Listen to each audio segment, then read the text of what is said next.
예, 울산시장 관련 수사건 2부 바로 말씀드리겠습니다.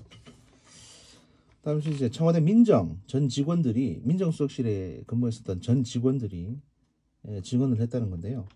그 백원우의 별동대는 이제 문제 조직이다.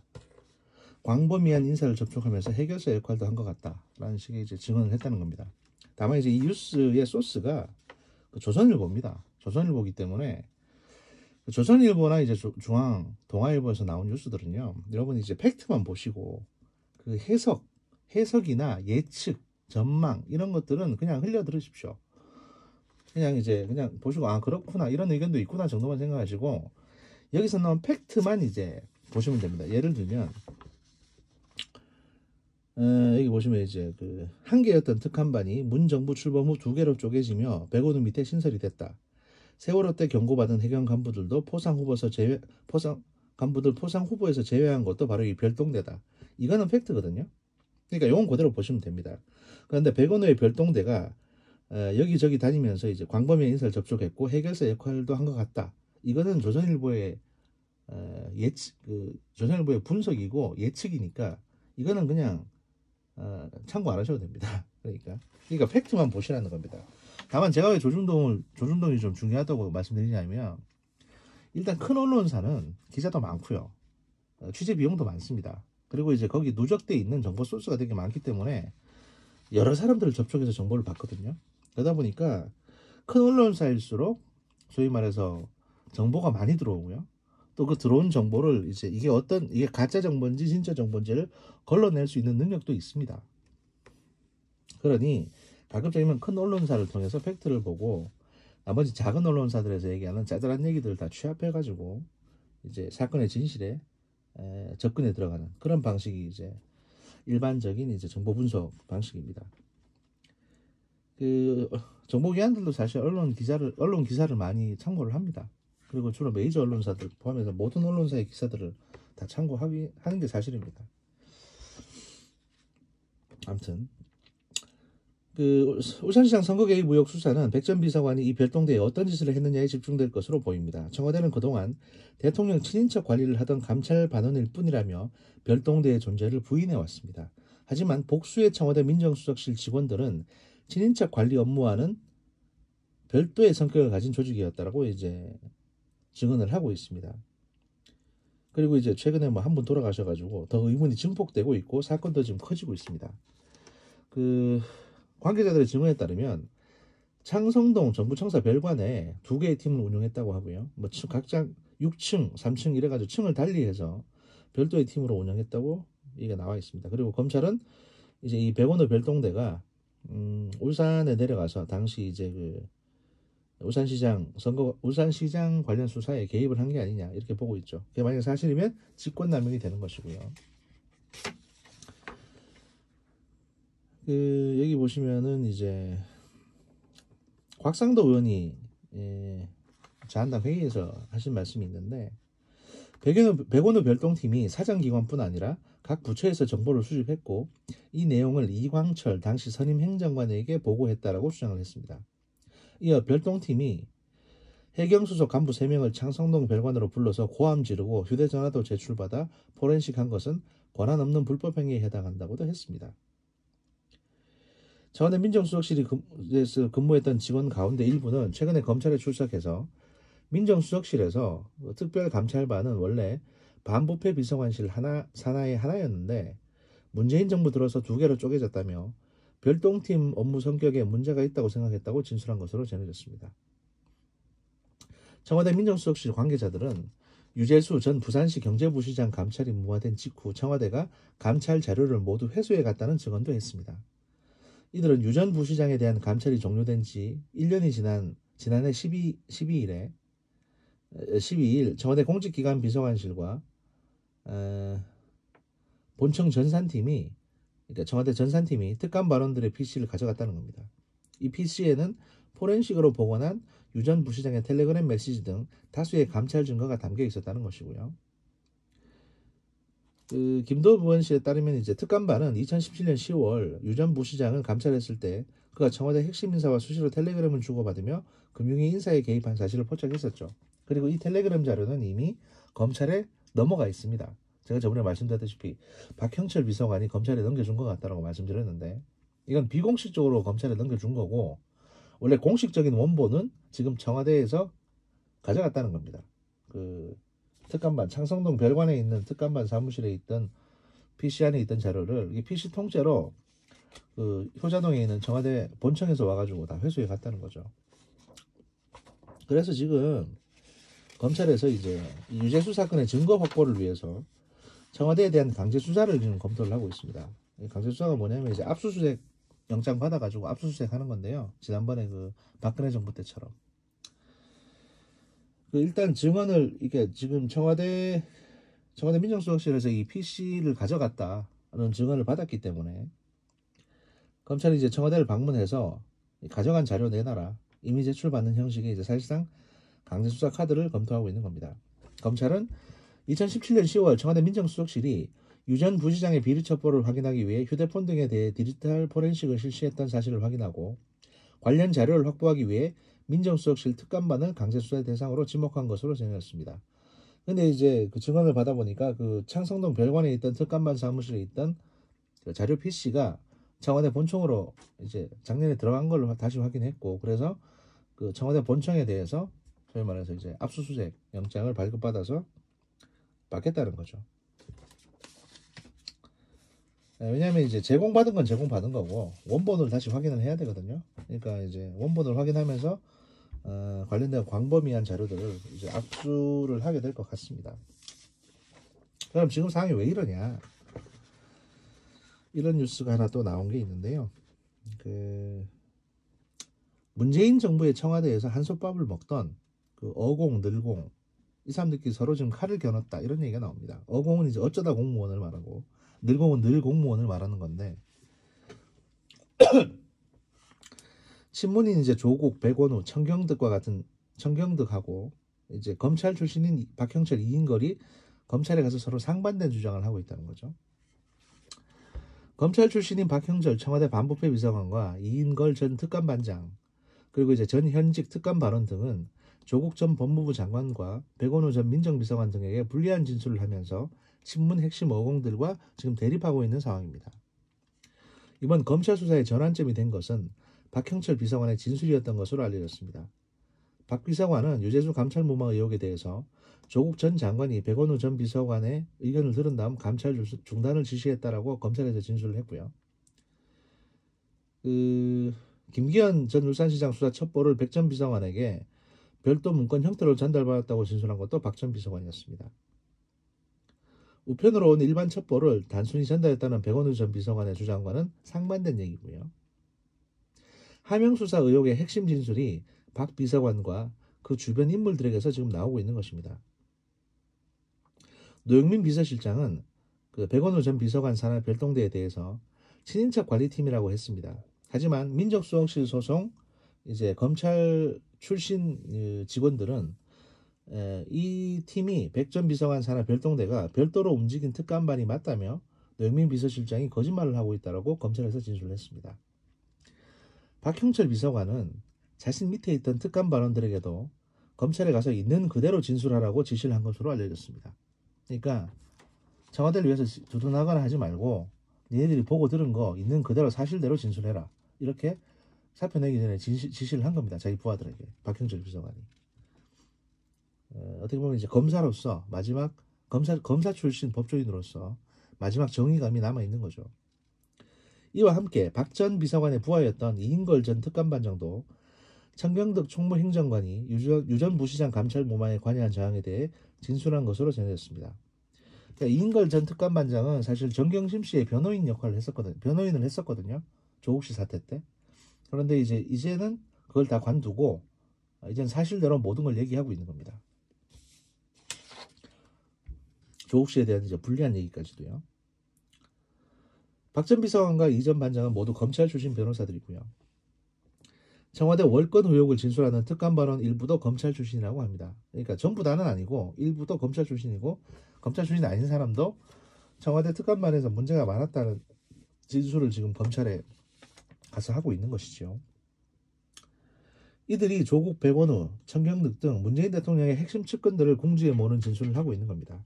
이러다 보니까 소위 말해서 이제 민주당 쪽에서는 지금 어떤 의심을 하고 있냐면 검찰 출신들이 조직적 저항을 하는 것 같다라는 의심도 하고 있습니다. 그러니까 검찰 이것들이 검찰 개혁 맞서가지고 다 똘똘 뭉쳐서 지금 저한테 공격하는 거 아니냐 이런 의심을 민주당이 하고 있다는 건데요. 아, 이거는 말이죠. 이건 말이죠. 뭐라고 봐야 되냐면 오해 중에 가장 큰 오해고요.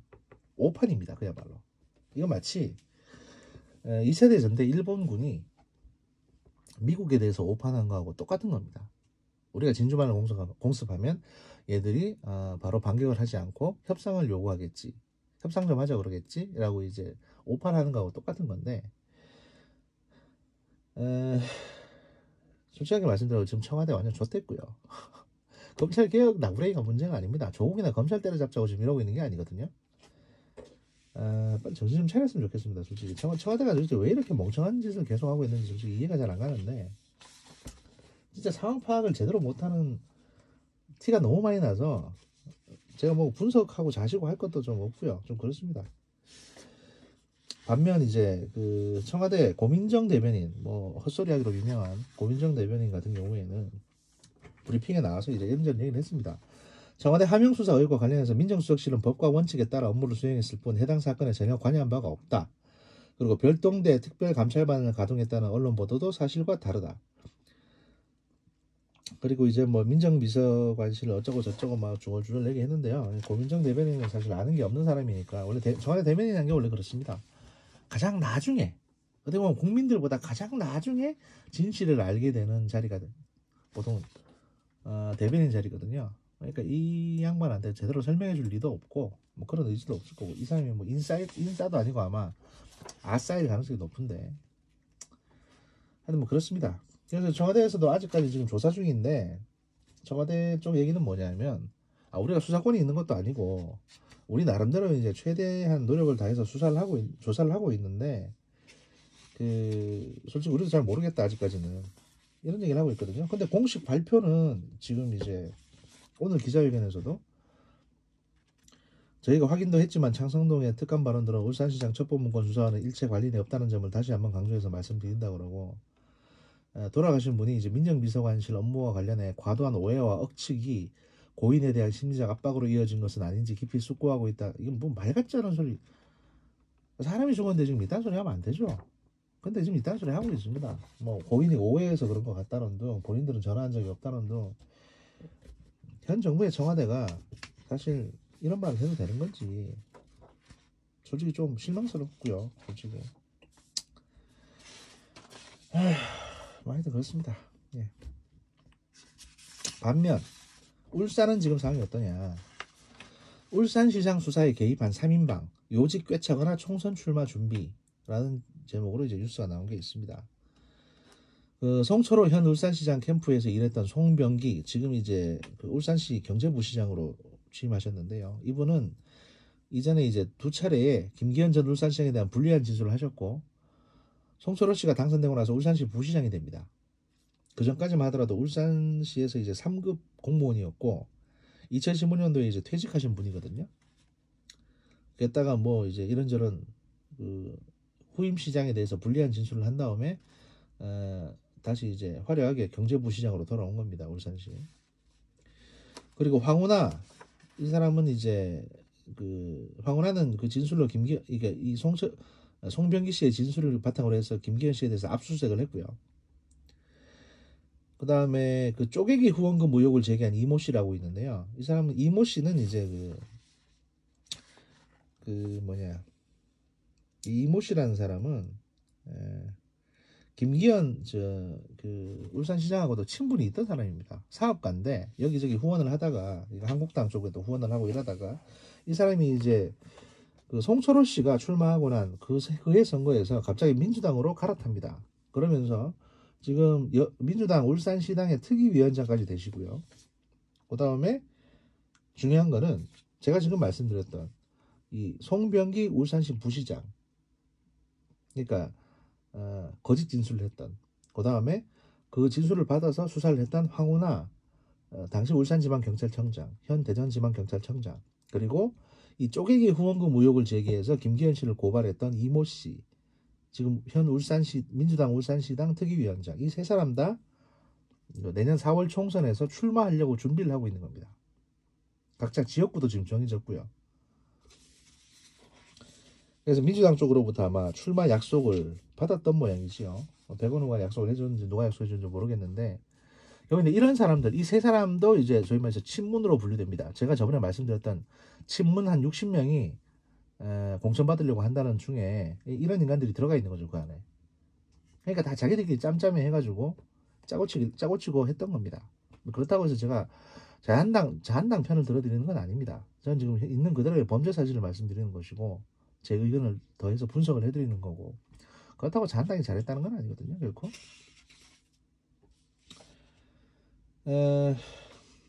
한데 이제 황운하 씨 같은 경우에는 지금 수사 대상이기 때문에 명예퇴직이 불가능해졌습니다. 그래서 아마 내년에 출마 못하실 것 같고요. 뭐 사필 비전이죠, 어떻게 보면은. 그리고 마지막 뉴스는요, 2부 마지막 뉴스는 이제 광흥창 팀 관련 얘기입니다. 12월 1일 날 새벽에 나온 뉴스인데요. 문 대통령 당선 1등 공신 광흥창 팀 시련의 겨울이라는 제목으로 나온 뉴스입니다. 임종석, 양정철이 주도한 문 대통령 당선의 1등 공신인 광흥창 팀 13명 중에 11명이 청와대에 들어갔고, 그러나 이제 문 정권 임기 후반에 청와대 밖에서 지원 계획했지만 의혹 연루, 총선 불출마 등 시련이 닥치고 있다. 뭐 이런 얘기인데요. 이거 제가 차분하게 관련 사항에 대해서 읽어드리겠습니다. 문재인 정권 창출의 1등 공신 그룹인 마포 광흥창 팀 출신 인사들이 문 대통령 임기 반환점을 돌면서 시련을 맡고 있다. 광흥창 팀은 이제 문재인 대통령의 싱크탱크입니다. 그야말로 인재 영입부터 시작해서 선거 전략 짜고 메시지 작성하고 하는 핵심 싱크탱크거든요. 그야말로 핵심 중에 핵심 참모 그룹입니다. 그리고 이제 대통령이 선거 이기고 나서 이 팀원 13명 중에 11명이 청와대 각종 비서관으로 들어갑니다. 그 면면을 보면 공식 광흥창 팀 멤버는 13명으로 86세대 운동권 그룹이 주축이 됩니다. 그 이진석 비서관하고 탁현민 자문위원을 제외하면 나머지 11명이 다 60년대생이고요. 그 면면을 보시면 전대협 3기 의장을 지낸 임종석 이 비서실장이 됐고요. 그 다음에 윤건영 국정상황실장은 이제 국민대 총학생회장 출신이고, 한병도 이 양반이 한병도 씨가 이제 정부주석을 했는데, 이 사람은 이제 원광대 총학생회장 출신이고요. 송인배 같은 경우는 정무비서관을 했는데, 이 사람은 부산대 총학생회장 출신이고, 신동호라고 그 연설비서관을 지금 하고 있는 사람이 있습니다. 근데 이 사람은 전대협 문화국장 출신이고요. 아마 문화국장이면 뭐 대자보 같은 거나 이제 보도자료 같은 거 만드는 자리일 겁니다. 그 다음에 양정철, 한국외국어대 자민투위원장 출신이고, 오종식은 이제 고려대 조국통일위원장 출신이고요. 그래서 운동권의 핵심부, 이 당시로 치면 이제 80년대로 치면 안기부에서 이렇게 간첩단 만들 때 거기 다 얼굴이 다 붙을 만한 사람들, 한 사람 한 사람이 다 우두머리가 될 수 있는 그런 사람들로 꾸며진 겁니다. 다 총학생회장 출신들이죠. 이런 사람들이 모여가지고 광흥창팀이라는 싱크탱크를 만들고, 그 다음에 이제 청와대 비서관실로 선거 이기고 나서 청와대 비서실로 들어간 겁니다. 다시. 광흥창팀 13명 중 10명은 현 정권 출범 직후에 문 대통령을 따라서 청와대로 들어갑니다. 임종석 비서실장을 필두로 해서 송인배 제1부속 비서관, 윤건영 국정상황실장, 신동호 연설비서관, 한병도 정보비서관, 조영우 국정기획비서관, 조한기 의전비서관, 이진석 사회정책비서관, 탁현민 의전비서관실 선임행정관, 오종식 정무기획비서관 등입니다. 이들이 맡은 업무도 대통령 비서실을 총괄하는 비서실장을 비롯해서 정무, 의전, 메시지 등 대통령의 분신 같은 역할이었습니다. 청와대 비서실을 다 학생회장 출신들로 채우는 거죠. 사실 이때부터 비극은 예견된 겁니다. 제가 보기엔 그렇습니다. 왜냐하면 학생회장이라는 인간들이 다 나름대로 학교 내에서는 리더십이 있고, 그 다음에 뭐 스타 의식이 있지 않습니까? 근데 걔들이 스타 의식으로 뭐 일을 하려면 그 밑에서 잡다한 일을 하면서 자기 인생을 갈아가지고 얘를 빛나게 해주는 사람들이 많이 있었기 때문에 얘들이 그렇게 스타가 된 겁니다. 그런데 이 스타들만 모아가지고 비서실을 만들어 놓으니까 제대로 굴러갈 리가 없죠. 당연히 안에서 내부 정치만 하고 앉았지. 누구 하나 희생할 놈이 없으니까요. 그럼 다들 스타들이었으니까. 이건 마치 그 톱 가수들, 솔로로 인정받은 톱 가수들을 모아가지고 아이돌 팀을 만들면 그 아이돌 팀이 작살나는 거랑 같은 이치입니다. 정권 출범과 함께 곧바로 청와대로 들어가지 않은 나머지 광흥창팀 멤버 3명 중 김종천 전 전 민주당 선대위 정무팀장과 안영배 전 더불어포럼 사무처장도 얼마 후 청와대 의전비서관과 한국관광공사 사장으로 자리를 잡았습니다. 낙하산 인사로 갔는 거죠. 그러니까 이 중에서 유일하게 양정철만 밖으로 돌았습니다. 해외로 나가고 뭐 이랬었는데 그 문재인 정부가 반환점을 돈 2019년 11월 현재 광흥창팀 출신 중 청와대에는 이제 5명만 남아 있습니다. 윤건영, 신동호, 이진석, 조용호, 오종식 이렇게만 남아 있고 지난 1월 임종석 전 실장이 청와대를 떠난 이후 한병도, 송인배, 조한기, 김종천, 탁현민도 함께 청와대를 나왔습니다. 임 전 실장과 한 전 수석, 송 전 비서관은 김태우 전 청와대 민정수석실 특감반의 폭로와 함께 이제 뭐 청와대 쇄신론에 일단 나오게 됐고 김종천 의전 비서관 같은 경우에는 그 지난해 11월 청와대 인근에서 음주운전으로 적발이 돼서 사표를 썼습니다. 이 양반은 김종천 의전 비서관은 형식적으로는 탁현민 상관인데 그 대통령 사진 찍는데 옆에서 사진 찍고 했던 바로 그 양반입니다. 대통령이랑 같이 사진 찍고 영부인이랑 같이 사진 그러니까 해외 정상이랑 대통령이랑 해외 국가정상 가족이랑 대통령이랑 같이 사진 찍는데 그 옆에 이 양반이 서가지고 같이 사진 찍었고요. 하여튼 늘 대통령의 동선을 가리고 했던 그 인간이 바로 이 인간이거든요. 한 반쯤 술에 쩔어 있다는. 요거 이제 음주운전 해가지고 걸려서 사표를 했죠. 아무튼 이제 그 문재인 정부 임기 반환점을 돈 현재 광흥창팀 주요 멤버들의 행로는 집권 후반기 국회에 입성해서 민주당의 주류를 형성할 것이라는 정치권의 관측과는 엇나가고 있습니다. 점점 형편들이 안 좋아지고 있으니까요. 송인배 전 비서관 같은 경우에는 임 전 실장 등과 함께 민주당으로 돌아왔지만 드루킹 댓글 조작 사건 특검 때 강금원 전 회장에게 이제 불법 정치자금 2억 9천만 원을 받은 혐의가 드러나서 지난달 항소심에서 징역 1년에 집행유예 2년을 선고받았고요. 음주운전이 적발된 김종천 전 비서관이나 이 송인배 비서관 같은 경우에는 내년 총선에 못 나오죠. 이렇게 되면 파렴치범이니까. 게다가 윤건영 국정상황실장, 소위 말해서 문재인의 복심, 문재인의 남자, 문재인의 브레인으로 불리는 사람인데 이 사람도 지금 유재수 전 부산시 경제부시장 관련해가지고 인사청탁을 했다는 또 감찰 무마에 개입했다는 의혹이 나와가지고 아마 내년 총선에 못 나올 가능성이 높습니다. 내년 총선에 나오기 전에 검찰에 먼저 나오셔야 될 가능성이 높거든요. 그리고 임종석 전 실장 같은 경우에도 내년 총선 출마 준비하다가 최근에 불출마 선언했죠. 말은 무슨 뭐 통일운동, 민간에서 통일운동 한다고 하는데 여기에는 정세균 의원이 안 비켜주니까 이제 기분 나빠서 갖는 거예요. 그냥 갈 데가 없어가지고. 그리고 양정철 전 원장 같은 경우도 지금 우리들 병원 특혜 대출 의혹과 관련해서 관련한 분쟁 중재에 개입했다는 의혹이 제기되고 있습니다. 그러니까 그 아예 아무 권한이 없는 민간인이었는데 우리들 병원이 이제 거액의 특혜 대출을 받았습니다. 우리들 병원 같은 경우에는 친문 인사들의 후원자 역할을 자처했던 이제 그 병원이었거든요. 그분들이 운영하는 병원이었거든요. 거기 수천억대 특혜 대출이 이루어졌다는 의혹이 제기되던데 이 분쟁에 양정철이 개입해가지고 조정을 해줬다는 의혹이 지금 제기되고 있습니다. 여기에 대해서 뭐 제가 내용을 정확하게 아는 건 아니기 때문에 요건 지금 조사 중에 있는 내용입니다. 아무튼 뭐 이런 게 있고요. 그래서 이제 이런 사람들의 면면 그리고 지금 이 사람들이 이제 상태가 되게 안 좋은 거 이런 것들 때문에 현재 민주당도 흔들리고 있고 그 문재인 대통령의 지지율도 흔들리고 있고 문재인 대통령 후반기도 좀 흔들리는 모습을 보인다. 그래서 이제 뭐 청와대 내부에서는 아니 대통령 최측근들을 왜 이렇게 검찰이 흔드냐? 이건 검찰이 곧 대통령을 공격하는 거 아니냐? 이렇게 볼멘 소리를 하고 있지만 제가 지난번 시간에 말씀드렸던 것처럼 문재인 대통령이 너무 인간적인 나머지 공신들을 소위 말해서 개국 공신들을 숙청을 해야 될 시기를 놓쳤기 때문에 지금 이렇게 문제가 커졌고요. 검찰에서 대신 숙청을 해주고 있는 겁니다. 대통령을 위해서. 그러니까 이런 수사들이 다 대통령의 남은 임기를 안정적으로 유지할 수 있도록 도와주고자 하는 것들이니까 불만 갖지 마시고 차분하게 검찰 수사를 지켜보시기 바랍니다. 감사합니다. 2부는 여기서 마치고요. 제가 몇 시간 있다가 3부 다시 올리도록 하겠습니다. 감사합니다.